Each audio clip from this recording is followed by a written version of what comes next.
Hi everybody, Chris here from the beautiful island of Lanai in the Hawaiian Islands. I'm doing my year-end reflection time, self-care time, getting ready for 2020.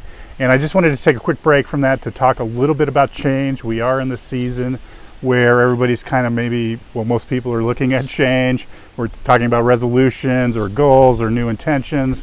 So I wanted to talk a little bit about change and how change can be hard. And oftentimes when I'm teaching or training counselors, coaches, therapists, whatever, I'll ask the group, how many of you are here because you are that one person all your friends come to for advice? And inevitably 80% of the class will raise their hands because they are that one person. Everybody comes for advice.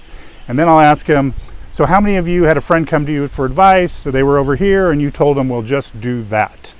And then how many of them actually just did that? And inevitably all the hands come down because advice giving is not very effective and it doesn't take into account what really happens during change. And so then I explained to them about these ideas that I got from Michael White, who is the co-creator of what is now known as narrative therapy. And he would talk about that kind of tactic being taking somebody from the known and familiar and trying to jump them to what is possible to know, what the possibilities might be.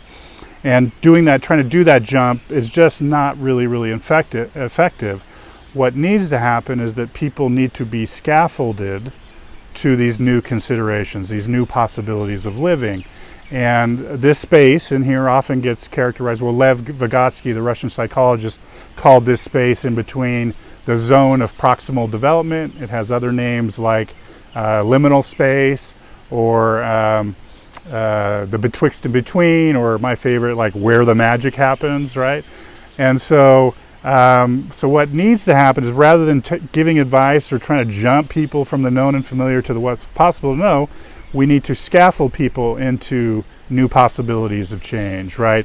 And so how, as leader supporters or coaches or counselors, how do we help people navigate this space? How do we scaffold? Well, the primary way is through asking good questions.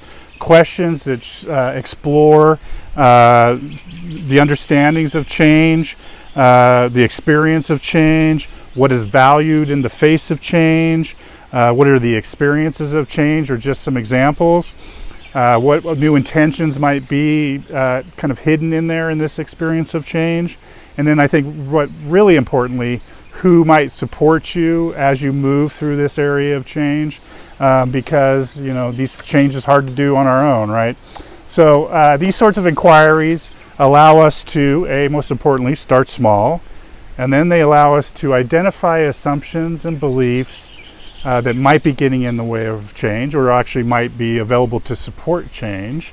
And then also to identify these new intentions, to identify the why of why you want this change to happen.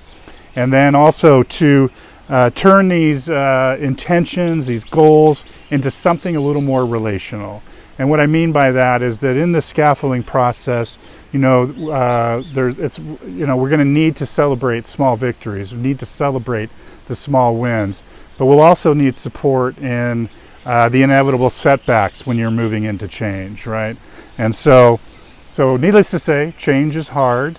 So how do we, so I think finding a person, this is where my bias comes in, finding a person to support you in change, either be it at the organizational level, the team level, or the individual level, finding a person that can support you in this change, ask good questions, I just think is really imperative. So hopefully you found this video helpful as you move into your own new intentions, your own resolutions, goals, whatever they may be for 2020.